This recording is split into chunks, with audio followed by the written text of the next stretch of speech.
મેંદરડા સામૂહિક આરોગ્ય કેન્દ્ર ખાતે ભવ્ય નિઃશુલ્ક કેન્સર નિદાન કેમ્પ।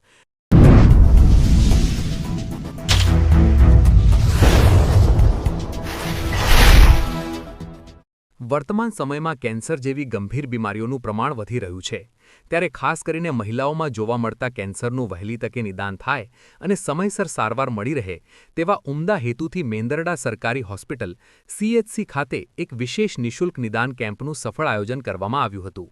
આ કેમ્પનું આયોજન પરમ પૂજ્ય મુક્તાનંદ બાપુ પ્રેરિત જય અંબે હોસ્પિટલ, ચાપરડાના સહયોગથી કરવામાં આવ્યું હતું। ગ્રામીણ વિસ્તારની મહિલાઓને ઘર આંગણે જ કેન્સર જેવી બીમારીનું સચોટ માર્ગદર્શન અને તપાસ મળી રહે તે માટે આ કેમ્પ આશીર્વાદરૂપ સાબિત થયો હતો। ઉપસ્થિત મહાનુભાવો દ્વારા શુભારંભ કાર્યક્રમની શરૂઆત મહાનુભાવોના હસ્તે દીપ પ્રાગટ્ય દ્વારા કરવામાં આવેલ હતું। આ પ્રસંગે જિલ્લા પંચાયત પ્રમુખ હરેશ ઠુમ્મર, પૂર્વ જિલ્લા ભાજપ મહામંત્રી, ગ્રામ પંચાયત સભ્ય કમલેશ સોલંકી, શ્રવણ ખેવલાણી, અજય વાળા સહિતના આગેવાનોએ ઉપસ્થિત રહી કેમ્પને ખુલ્લો મૂક્યો હતો અને આ માનવતાવાદી કાર્યને બિરદાવ્યું। અહેવાલ કમલેશ મહેતા, મેંદરડા।